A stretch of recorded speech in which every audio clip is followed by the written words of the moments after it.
warahmatullahi wabarakatuh. Perkenalkan, nama aku Raisa Adifa, nomor absen 30 dari kelas 8A SMP Negeri 1 Purworejo.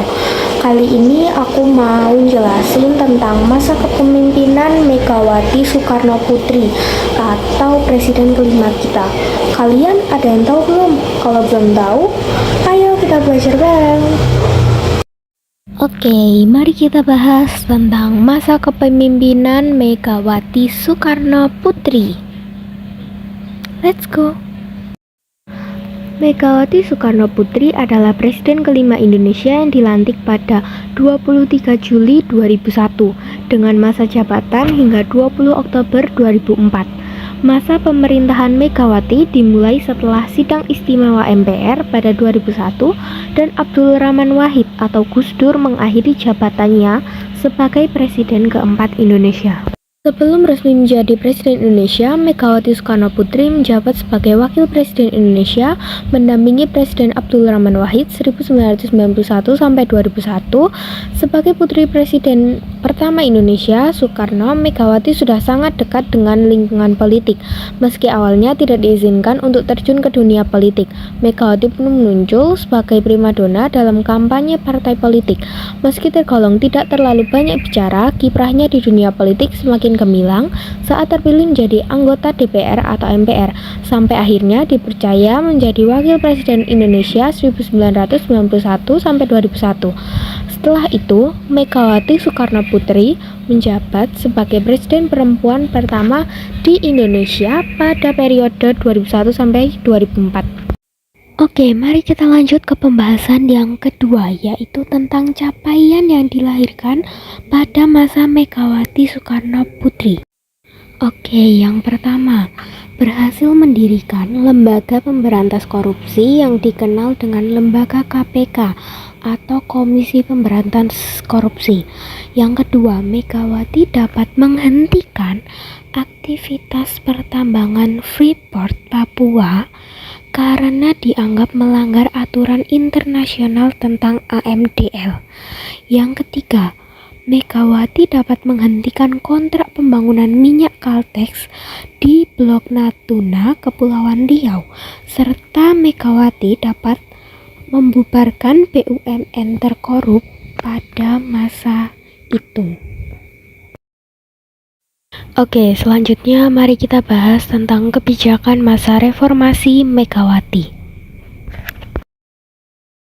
Oke, yang pertama di bidang ekonomi ada fiskal, yaitu reformasi kebijakan perpajakan, efisiensi belanja negara, privatisasi BUMN.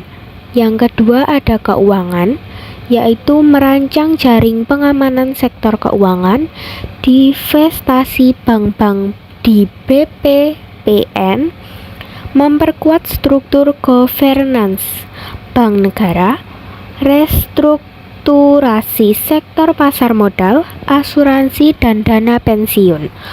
Yang ketiga ada investasi, yaitu meninjau daftar negatif investasi, menyederhanakan perizinan lewat layanan satu atap, pemberantasan korupsi, dan yang terakhir restrukturasi sektor telekomunikasi dan energi. Adapun dampak yang didapatkan dari kebijakan itu, yang pertama ada kurs atau nilai tukar. Kurs itu nilai tukar atau sebuah perjanjian yang dikenal sebagai nilai tukar mata uang terhadap pembayaran saat ini atau di kemudian hari antara dua mata uang masing-masing negara dari rupiah ke US dollar. Yang kedua, INSG meningkat. INSG adalah indeks harga saham gabungan yang merupakan ukuran atau indikator yang menunjukkan pergerakan rata-rata harga dari seluruh saham yang diperdagangkan di Bursa Efek Indonesia atau BEI. Yang ketiga, inflasinya itu menjadi menurun. Yang keempat, pertumbuhan ekonomi yang membaik.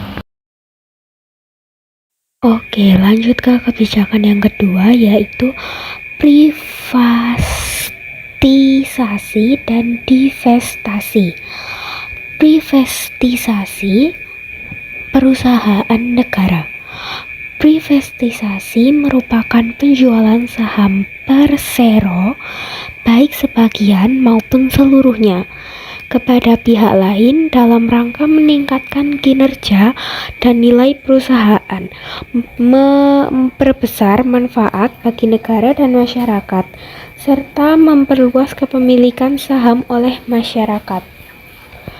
Divestasi bank gunanya untuk menutup defisit anggaran negara, yaitu pelepasan atau penjualan aset baik oleh perusahaan maupun individu untuk berbagai tujuan seperti finansial, etika, atau politik. Ini merupakan kebalikan dari investasi, di mana orang atau perusahaan membeli modal dalam aset.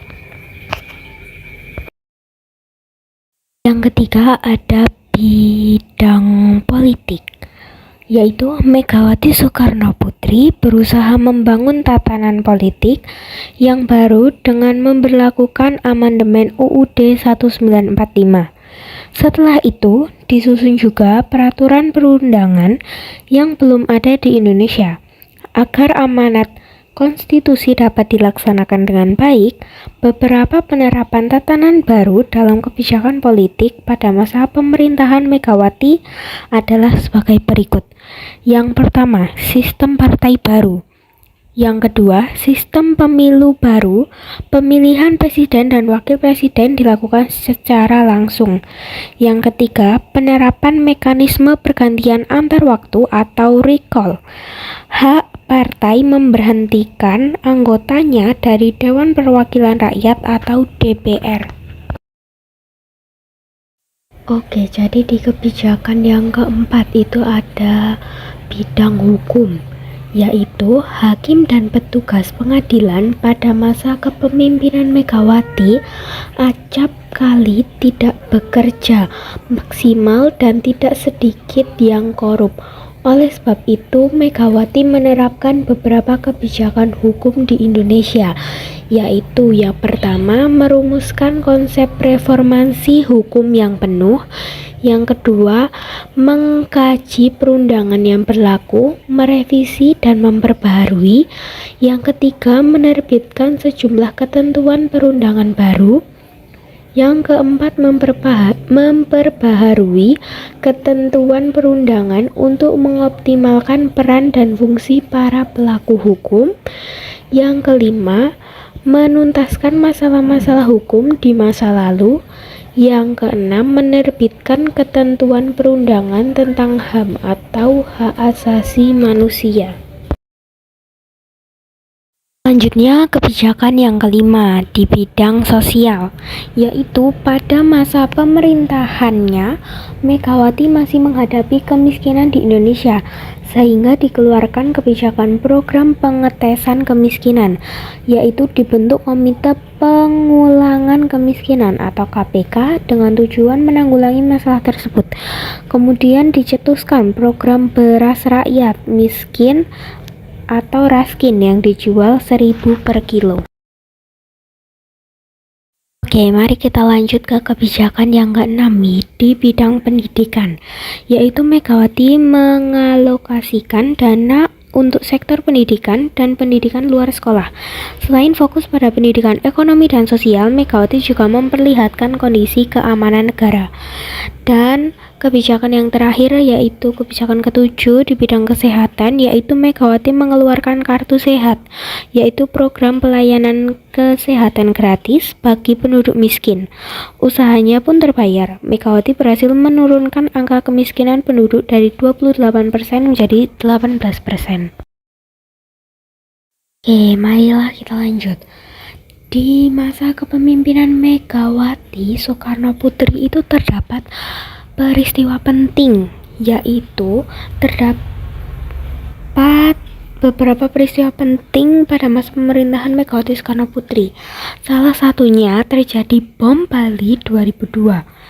Pelaku di balik peristiwa bom Bali adalah penduduk Indonesia asli, yakni Ali Imron Amrozi dan Imam Samudra.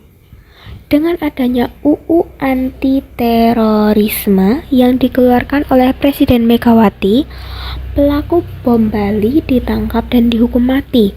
Amrozi dan Imam Samudra divonis hukuman mati, sedangkan Ali Imron dijatuhi hukuman penjara seumur hidup.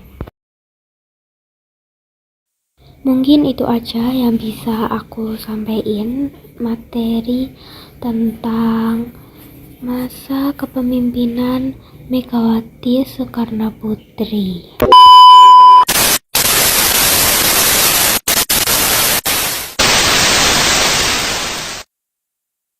Oke, mungkin cukup sekian yang bisa aku jelasin tentang masa kepemimpinan Megawati Soekarnoputri. Semoga penjelasan yang aku jelasin ini, semoga kalian bisa mengerti penjelasanku dan semoga ilmunya bermanfaat.